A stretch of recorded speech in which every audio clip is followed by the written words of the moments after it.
Salut les artistes! Alors pour ceux qui me suivent, je pense que vous vous êtes rendu compte que je n'ai pas posté de vidéo depuis un petit moment.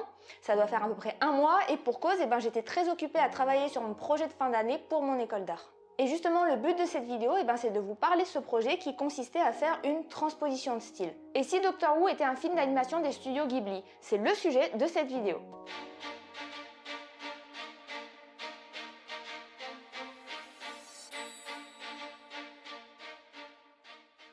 Dessiner ses personnages préférés dans un autre style, c'est quelque chose qui est assez fréquent sur les réseaux sociaux et qu'on retrouve par exemple sur Instagram avec de nombreux challenges. Mais au-delà du simple aspect de fan art, cet exercice peut être très intéressant pour progresser et c'est d'ailleurs la raison pour laquelle c'était le sujet de mon projet de fin d'année dans mon école. Alors c'est vrai que dit comme ça, c'est un sujet qui peut paraître trop simple, voire même inapproprié en école d'art, et pourtant si vous voulez le réaliser correctement, il est beaucoup plus complexe qu'il en a l'air. Et en tout cas, ce qui me plaît beaucoup dans cet exercice, c'est qu'il permet d'aborder des notions qui sont complexes et qui sont primordiales dans le dessin, tout en dessinant dans un style qui nous plaît et qui nous tient à cœur. Alors vous l'aurez compris, l'exercice de la transposition, c'est choisir un univers de départ et le réadapter dans un autre style, c'est-à-dire dans le style d'un autre univers. Pour que l'exercice soit intéressant, il faut essayer de choisir deux styles graphiques qui sont quand même assez éloignés. Il n'y a pas trop d'intérêt à dessiner un manga dans le style d'un autre manga. Il faut vraiment essayer de choisir deux styles graphiques qui sont très contrastés. Par exemple, partir dans un style cartoon vers un style réaliste ou inversement. Et pour ma part, j'ai donc choisi de réinterpréter la série Doctor Who dans le style des studios Ghibli. Alors une fois que vous avez choisi vos deux univers, ce n'est pas encore le moment de commencer à dessiner. Pour faire cet exercice dans les meilleures conditions possibles, il faut d'abord commencer par une analyse graphique des deux styles pour mieux les comprendre et mieux se les approprier. Et contrairement à ce qu'on peut croire, cette étape n'est pas du tout une perte de temps. Au contraire, c'est ce qui vous permettra de rendre des dessins qui sont cohérents et surtout crédibles. Prenez vraiment le temps d'analyser le style graphique, que ce soit au niveau des contours, des formes, des volumes, des couleurs et de l'ambiance générale. Faire cette analyse pour la série Doctor Who m'a permis de me rendre compte que d'un épisode à l'autre, on peut avoir des styles qui sont très différents, en passant par des épisodes qui sont assez sombres et sérieux, et d'autres qui sont beaucoup plus colorés et plus joyeux. Et en plus de ça, d'un épisode à l'autre, les époques et les lieux peuvent radicalement changer, ce qui rend l'adaptation encore plus compliquée. Du coup, en partant de ce constat, j'ai décidé de me focaliser sur un seul épisode de Doctor Who. Alors c'est The Snowman, c'est un épisode qui est assez sombre visuellement, qui se passe à l'époque victorienne en plein hiver. A l'inverse, le style graphique des studios Ghibli est extrêmement coloré et saturé, et surtout il y a une grande prépondérance de la nature, mais surtout de la nature fleurie avec beaucoup de vert et beaucoup de couleurs. Concernant le style graphique des personnages des studios Ghibli, on est vraiment sur un style manga, c'est-à-dire qu'on a juste des contours noirs, un aplat de couleurs et des aplats pour les ombres. C'est vraiment assez simple et c'est très épuré. Par contre, les décors sont travaillés très différemment, on est vraiment dans un style très réaliste avec beaucoup de détails et surtout avec une ambiance très aquarellée. Sincèrement, pour moi, les décors des studios Ghibli sont des vrais chefs-d'œuvre et je ne prétends pas du tout être capable de dessiner aussi bien que ça, mais en tout cas, le but c'est de se rapprocher le plus possible de ce style artistique. Lorsque vous faites l'analyse graphique des deux univers, prenez également le temps de faire des planches de référence. Ça vous sera d'une grande aide par la suite pour ne pas avoir à faire des recherches sur internet toutes les 10 minutes. Une fois que vous maîtrisez bien les deux styles graphiques, vous pouvez commencer à dessiner, mais sous forme de recherche et de croquis. Une des erreurs quand on débute, c'est de penser que chaque dessin que vous faites doit être parfaitement fini et mis au propre. Mais en réalité, il est extrêmement important de passer par des phases de recherche et de croquis. Ça permet de vous rendre compte de ce qui marche ou au contraire de ce qui ne marche pas.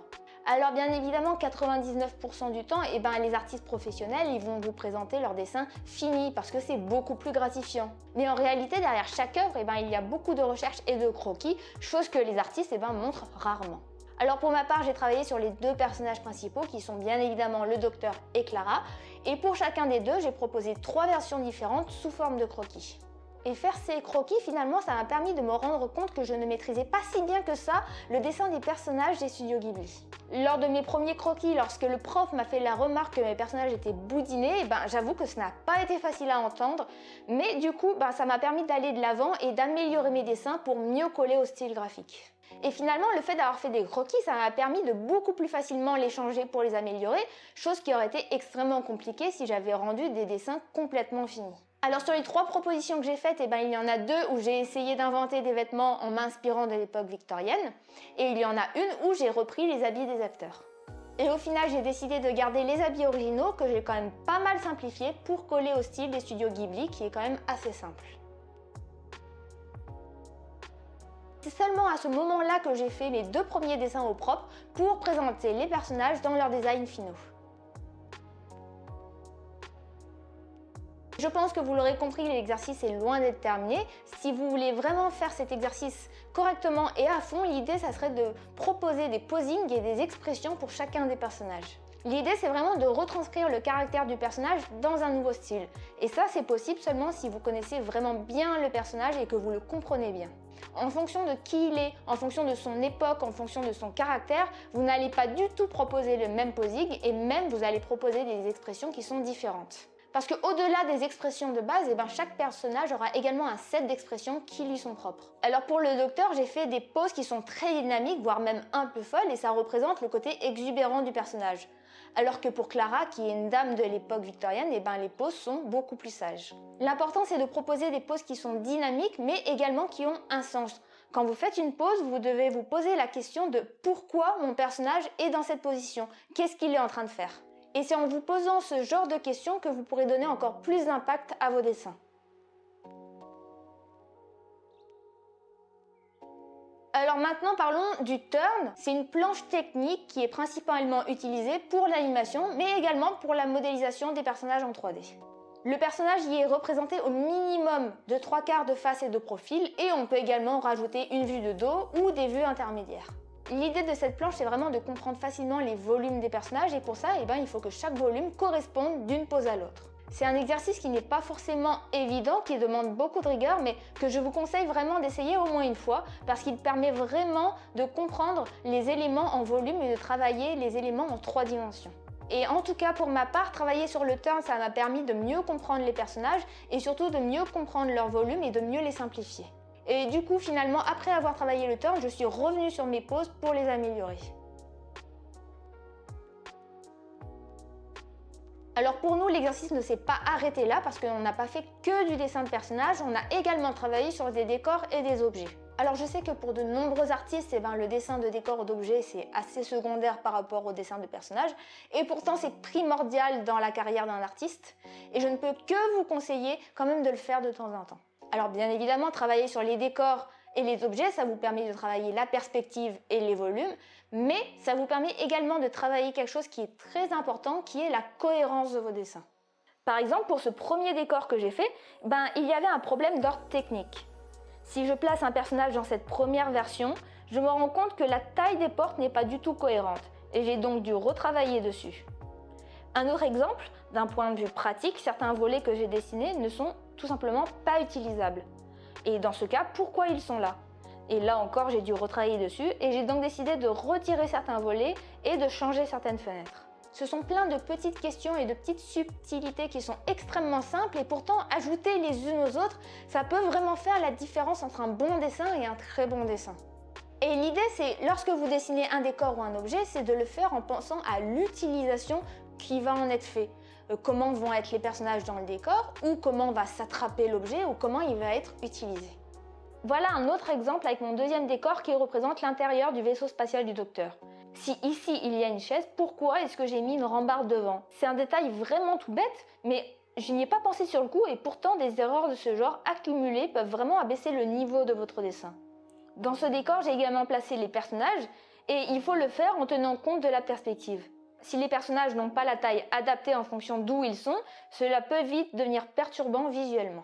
Pour le dessin des objets, qu'on appelle aussi props en langage technique, l'idée c'est de faire des objets qui sont cohérents, qui ressemblent quand même aux originaux, mais qui sont très simplifiés pour coller au style des studios Ghibli. Par exemple, la montre à gousset du docteur possède un design extrêmement beau mais très compliqué. Et du coup, pour rester dans le style des studios Ghibli, j'ai dû énormément la simplifier pour garder le minimum d'informations tout en restant cohérent par rapport à l'objet d'origine. Dans mes objets, j'ai également décidé de dessiner la machine machiavélique qui permet de créer de la neige vivante. Et là encore, le but est d'être cohérent avec le style des studios Ghibli. Du coup, j'ai décidé de remplacer la neige par de la mousse pour rappeler la prédominance de la nature. Alors j'avais d'autres idées pour ce projet. Par exemple, je voulais redessiner le bassin qui est recouvert de glace en le remplaçant par un bassin qui est recouvert de lierre. Je voulais également faire une illustration du TARDIS qui est dans le nuage, mais malheureusement avec le temps imparti qui nous était donné, je n'ai pas du tout eu le temps de travailler là-dessus. Pour conclure sur cet exercice de transposition, fait sérieusement, c'est un exercice qui est extrêmement intéressant parce qu'il permet de travailler sur de nombreux points clés en dessin. C'est un exercice également qui permet de se rendre compte que le dessin, ce n'est pas que l'action de dessiner. Savoir dessiner, c'est également être capable de passer par des phases de recherche et d'analyse et de recherche d'informations. C'est une étape qui est souvent négligée malheureusement et qui est pourtant primordiale pour avoir des rendus qui sont cohérents. Être capable d'analyser et de comprendre ce que vous faites est aussi important que l'action de dessiner en elle-même. En tout cas pour ma part, j'ai beaucoup apprécié ce projet de fin d'année parce que finalement il était très technique, beaucoup plus qu'il en avait l'air en tout cas au départ, mais en plus il m'a permis de travailler dans des styles que j'apprécie particulièrement. J'espère vraiment qu'avoir partagé cette expérience avec vous a donné envie de refaire cet exercice, ce qui peut par exemple être une forme de challenge. D'autant plus que contrairement à moi qui avait un temps limité et le stress des cours, vous pouvez le faire à votre rythme et finalement prendre encore plus de plaisir à le faire. En tout cas, merci aux personnes qui ont regardé cette vidéo. Si ça vous a plu, n'hésitez pas à vous abonner. Et sinon, vous pouvez toujours me retrouver sur Instagram, toujours au nom de Vika Blue. Merci également à tous ceux qui me soutiennent et à très bientôt pour de prochaines vidéos qui devraient être beaucoup plus fréquentes maintenant que je suis en vacances.